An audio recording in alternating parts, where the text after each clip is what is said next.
오늘은 마태복음 21장 읽어가는 새벽입니다.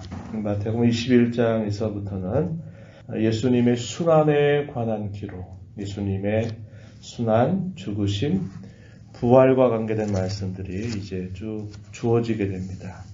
21장의 내용에서는 우리가 소위 종려 주일이라고 부르는 날, 일요일 날에 예수님께서 어떤 일들을 행하셨는지, 그리고 월요일이 되는 날 또 어떠한 일들을 행하셨는지, 화요일 이렇게 주께서 하루하루 하셨던 일들을 하나하나 기록을 해주고 있습니다. 예루살렘으로 올라가신다라는 말씀을 제자들에게 여러 번 예수님은 말씀하셨습니다. 공식적으로 세 차례에 걸쳐서 분명히 말씀을 하셨어요. 예루살렘에 올라가면 사람들의 기대, 제자들의 기대와 다르게 내가 온 것은 나는 죽으러 왔다. 나는 섬김을 받으려고 온 것이 아니다. 이스라엘 백성들을 정치적으로 다스리는 그런 왕으로 온 것이 아니라 나는 섬기는 자로 왔다. 대속의 제물로 주기 위해서 왔다라는 말씀을 주님이 하셨습니다. 예수님께서는 예루살렘에 어린 나귀를 타고 예루살렘에 올라가시게 됩니다. 많은 사람들은 이 예수님이 올라가는 것을 환호하면서 자신들이 입고 있는 겉옷들, 그리고 그것을 나귀 위에도 놓고 또 그 올라가는 길을 또 펼쳐 주기도 하고요. 나뭇가지, 소위 종려나무 가지를 베어서 그 가는 길을 환호하는 일을 합니다. 그러면서 호산나 다윗의 자손, 호산나 다윗의 자손 이렇게 외치면서 찬송을 하게 돼요. 그런데 그러한 찬송의 이면에는 수많은 잘못된 기대, 주님의 기대와 어긋난 그런 많은 기대를 가지고 사람들이 예수님을 환호하고 있습니다. 그리고 예수님은 그것을 아시면서도 이미 선지자에게 예언되었던 그 말씀에 따라서 어린 나귀를 타고 겸손한 왕의 모습으로 이 예루살렘에 올라가시게 됩니다. 이러한 일들을 지켜본 종교 지도자들은 도대체 이게 무슨 일이냐 이렇게 반응을 보입니다. 도대체 그가 누구기에 이렇게 예루살렘이 소란하고 시끄럽고 사람들이 이렇게 많이 모여 있느냐라고 말합니다. 그랬더니 그 많은 무리들이 대답해 주기를 갈릴리 나사렛에서 나온 선지자 예수입니다. 라고 이렇게 답변을 하게 돼요. 예수님이 성전에 올라가시게 됐을 때 이 성전의 상황이 대단히 주께서 보실 때 분노하실 만한 상황이었음을 보여줍니다. 그래서 예수님은 공생의 가운데서 첫 번째 성전 정화 사건이 초기에 있었고 예수님이 이렇게 순환일을 맞이해서 예루살렘에 올라간 다음 날, 월요일 날 이 성전을 정화하시는 사건을 또다시 행하십니다. 그래서 이건 두 번째 해당되는 사건이에요. 성전 안에서 매매하는 모든 사람들을 내쫓으십니다. 그리고 돈 바꾸는 자들의 상을 엎어버리시고 비둘기 파는 자들의 의자를 다 둘러 엎어버리십니다. 그러면서 말씀하시죠. 내 집은 만민이 기도하는 집인데 너희는 왜 이 집을 강도의 소굴처럼 만들어 버렸느냐라는 심한 책망을 예수님께서 하시게 됩니다. 예수님이 이처럼 크게 분노하신 일은 없어요. 다른 사람들이 볼 땐 거의 폭력적인 행동까지 예수님이 하신 것입니다. 그런 와중에도 이 성전에 자신의 병을 고쳐달라고 요구하며 예수님에게 겸손하게 나온 사람들에 대해서는 예수님께서 그들을 용납하시고 그들의 모든 질병을 치유해 주시는 일을 하시게 됩니다. 그러면서도 이 예루살렘의 성전에 있는 모든 사람들을 다 내쫓는 일들을 예수님께서 하신 것이죠. 본래 온유하고 겸손하신 분, 전혀 화를 내지 아니하시는 분, 그러한 분이 이렇게 크게 분노하시는 사건을 예수님께서 행하신 것입니다. 그것은 그들이 그 오랜 시간 동안 성전을 중심으로 그들이 하나님의 율법을 맡았다고 하는 그런 자부심을 가지고 수천 년을 살아왔던 그 백성들이 정작 이 성전에서 해야 될 본래적인 일들은 하지 않고 이 성전을 둘러싸서 자기들의 이익을 챙기고 자기들의 유익을 구하고 그 성전에서 참으로 해야 될 중요한 일들은 안중에도 없는 당시의 종교 지도자들, 이 종교 지도자들과 결탁해서 암묵적인 거래를 통해서 자기 이득을 채우는 그런 사람들을 향한 우리 주님의 큰 진노였다는 것을 우리는 알게 됩니다. 암묵적이었어요. 그리고 늘상 그렇게 되는 것이 당연하다 생각했습니다. 일반 백성들은 그러한 부패와 비리가 이 성전을 중심으로 일어나고 있는 것을 알지 못합니다. 그러나 이 성전에 가까이 와서 물건을 사고 파는 사람들, 또 그 성전을 관리한다고, 성전을 가까이 한다고 말하는 종교 지도자들은 그 속에 암묵적으로 행하는 비리에 대해서 너무나 잘 알고 있었고, 그 어느 누구도 그 오랜 시간 동안 지속되었던 그러한 부패의 큰 장벽을 허물어버릴 생각조차 하지 않았던 것입니다. 그래서 주님은 이 성전을 정화하는 사건을 통해서 이스라엘 백성들, 그 백성들을 지도하는 종교 지도자들 전체를 향해서 마치 진노하시는 일을 행하신 것입니다. 종교 지도자들이 볼 때 이것은 도대체 저 사람이 과연 누구의 무슨 권세를 이렇게 하느냐 하면서 화를 내게 되는 것이죠. 다음 날 아침 예수님이 또다시 성전에 제자를 데리고 올라오십니다. 그러니까 종교 지도자들이 이제 기다렸던 거죠. 그리고 이 예수님을 향해서 묻는 겁니다. 도대체 네가 무슨 권세를 가지고 이러한 일들을 했느냐?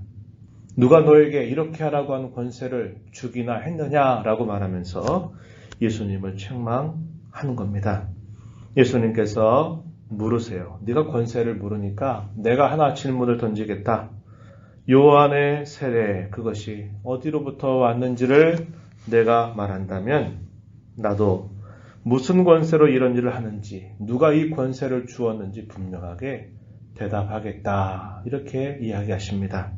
그러면서 이 요한의 세례가 하늘로부터 온 것이냐, 다시 말해서 하나님으로부터 와서 이 일을 행하는 거냐, 아니면 사람으로부터 해서 자기 스스로 하는 것이냐라고 질문을 던집니다.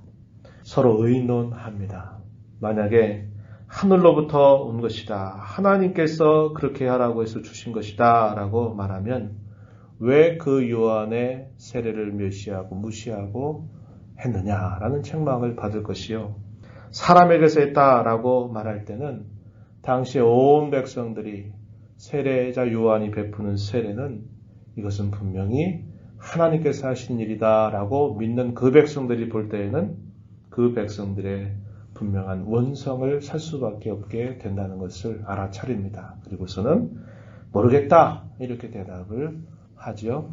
예수님께서 직접적인 대답을 피하십니다. 나도 무슨 권세로 또 이 권세를 누가 내게 주었는지 너에게 대답하지 않겠다 이런 말씀을 하셔요. 그러면서 두 가지의 비유를 말씀하시면서 은근히 그 물음에 대한 대답을 주시는 것이죠. 그러면서도 그들의 완악한 모습에 대하여 심히 책망하시는 내용을 비유에 담아서 전달하시게 됩니다. 첫 번째 비유는 우리가 잘 기억하는 비유입니다. 두 아들에 대한 비유를 예수님께서 말씀하세요. 자, 한 가정에 맏아들과 둘째 아들이 있다. 아버지가 포도원에 가서 일하라고 첫째 아들에게 말했을 때 이 첫째 아들은 처음에 예 아버지 알겠습니다. 제가 가서 일하겠습니다 라고 대답은 해놓고 나중에 보니까 포도원에 가질 않았다고 이야기하십니다. 둘째 아들에게 이야기했더니 아니 가기 싫어요. 저 안 갈 거예요 라고 대답을 했대요. 그런데 나중에 보니까 포도원에 가서 일을 한 것입니다. 자, 그러면 이 두 아들 중에 누가 아버지의 뜻을 따라서 한 것이냐라고 묻습니다. 대답하죠. 둘째 아들이죠. 이렇게 대답을 합니다. 그러면서 예수님께서 말씀하세요. 세리와 창기들이 너희들보다 먼저 하나님 나라에 들어 갈 것이다. 이런 말씀을 하십니다. 그 이유가 뭐냐? 이 세리와 창기들은 분명히 믿었다는 겁니다. 예수님께서 하시는 일을 믿었고 예수님이 하실 일들을 그들이 믿음으로 기대하면서 주님 앞에 그들이 나와서 주님을 찾았다고 하는 겁니다. 그러나 종교 지도자들은 겉으로는 메시아가 오신다 라고 그렇게 말하면서 백성들로 하여금 기다려라, 소망을 가져라 이렇게 말은 했지만 정작 예수님이 왔을 때 그들은 자기들이 그동안 누렸던 모든 기득권들, 자기들이 그동안 백성들로부터 온갖 칭송을 받았던 그 모든 일들이 다 이제 허물어지는구나 이런 위협을 느끼고서는 오히려 예수님을 배척하고 불신하는 일들을 하고 있다는 겁니다. 그것 때문에 너희보다 세리와 창기들이 먼저 하나님 나라에 들어간다 이렇게 이야기하죠. 그들은 늦게 출발을 한 것 같지만 하나님 나라에서 먼저 된 자들이 될 것이고 너희는 하나님 나라에 아주 가깝다고 먼저 되었다고 말할지 모르나 하나님 나라에서 너희는 결코 나중이 되고 말 것이다 라는 말씀을 예수님이 해주시는 것이죠. 또 하나의 비유를 말씀하십니다. 포도원 농부의 비유입니다. 한 집 주인이 포도원을 만들어서 산울타리를 두르고 줍자는 틀을 만들고 망대를 짓고 농부들에게 세를 주어서 타국에 갔다고 말씀하십니다. 열매를 거둘 만한 때가 돼서 종들을 보내서 그 열매를 보내달라고 요청합니다. 그런데 그 종들을 어떻게 했다고 말하느냐. 35절 보면 심히 때리고 죽이고 돌로 쳤다 이렇게 이야기하죠. 주인이 더 많은 종들을 처음보다 보냈다고 말합니다. 여전히 이 포도원에서 일하는 품꾼들이 여전히 그들에게도 그런 악을 똑같이 행하게 되죠. 주인은 마지막으로 생각합니다. 이제 내 아들을 보내게 된다면 내 아들만큼은 존대하겠지라는 기대를 가지고 보내니까 이 품꾼들이 뭐라고 생각하느냐. 야, 쟤는 상속자다. 그러니까 저 상속자만 죽이면 이 포도는 우리 거 된다. 라고 생각하면서 그 상속자를 잡아 죽인다고 이야기합니다. 그러면 이 주인이 어떻게 하겠느냐라고 물을 때 모든 이 품꾼, 악한 품꾼들을 다 진멸하고 포도원은 다른 농부들에게 맡길 것이다 라고 이야기를 하십니다. 이 포도원에 관계된 비유는 일찍이 이사야 선지자를 통해서 유다 백성들의 그 부패했던 그 자신들의 삶을 보여주기 위해서 이사야서 5장에 보게 되면 내가 나의 포도원을 노래하리라 하는 그런 이야기를 통해서 하나님께서 열매 맺을 수 있는 모든 환경들을 다 만들어 놓고 이제 그 극상품 포도 열매를 기대했는데 그 포도 열매를 맺힌 게 아니라 흔해 빠진 들포도 열매를 맺게 되는 일이 있었다라는 것을 말씀하면서 그 백성들의 잘못된 신앙, 거짓된 신앙에 대하여 심히 책망하시는 말씀을 주신 바 있었어요. 예수님은 이 비슷한 비유를 이들에게 하시면서 결과적으로 무슨 말씀을 하시느냐. 43절에 보면은 너희는 하나님의 나라를 빼앗기게 될 것이다. 그 나라에 열매 맺는 백성만이 그 나라를 받게 될 것이다. 예수님이 이렇게 말씀을 하십니다. 그들에게 깨닫게 하신 거예요.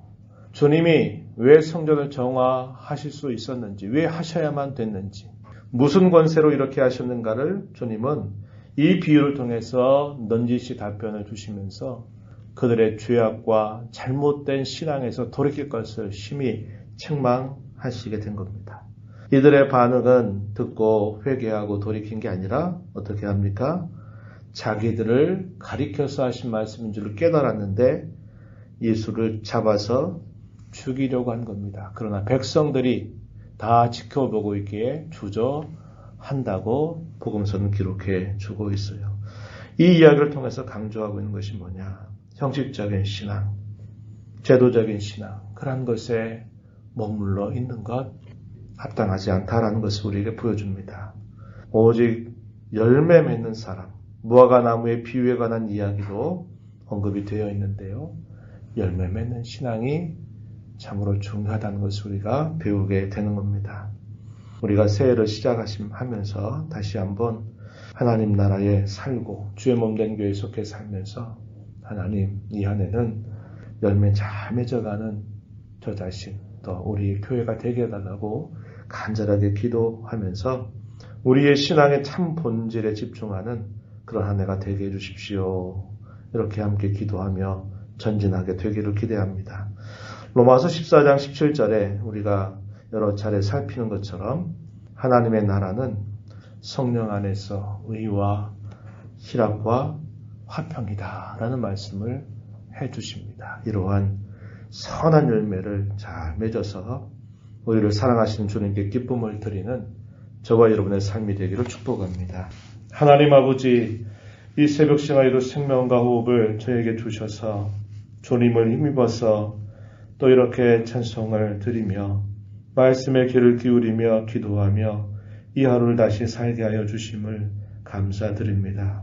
아침마다 주님의 인자하심으로 밤마다 주의 성실하심으로 저희들의 삶을 두루시는 하나님의 은혜를 저희가 늘 깊이 알아가는 삶이 되게 하여 주셔서 하나님께서 베풀어 주신 이 구원의 은혜를 알게 하시고 또 우리가 믿는 이 믿음의 도리가 무엇인가를 잘 살펴서 하나님 기뻐하시는 선한 열매 잘 맺어가는 저희들의 삶이 되기를 간절히 기도합니다. 성령 안에서 의와 희락과 화평의 열매를 맺어가는 일들을 저희가 이 하나 동안 잘 드러내며 살면서 저희들의 신앙이 그저 말뿐인 신앙이 아니라 살아 역사하는 참 신앙이 되어서 이 믿음을 통하여 하나님을 기쁘시게 해드리는 삶이 되도록 저희들을 인도하여 주시옵소서. 은혜의 보좌 앞에 나와서 아버지의 은혜를 간절하게 구하는 모든 심령들을 주께서 기쁘게 받아주시고 강구의 길을 기울여 주옵소서. 예수님 이름으로 간절히 기도하옵나이다. 아멘.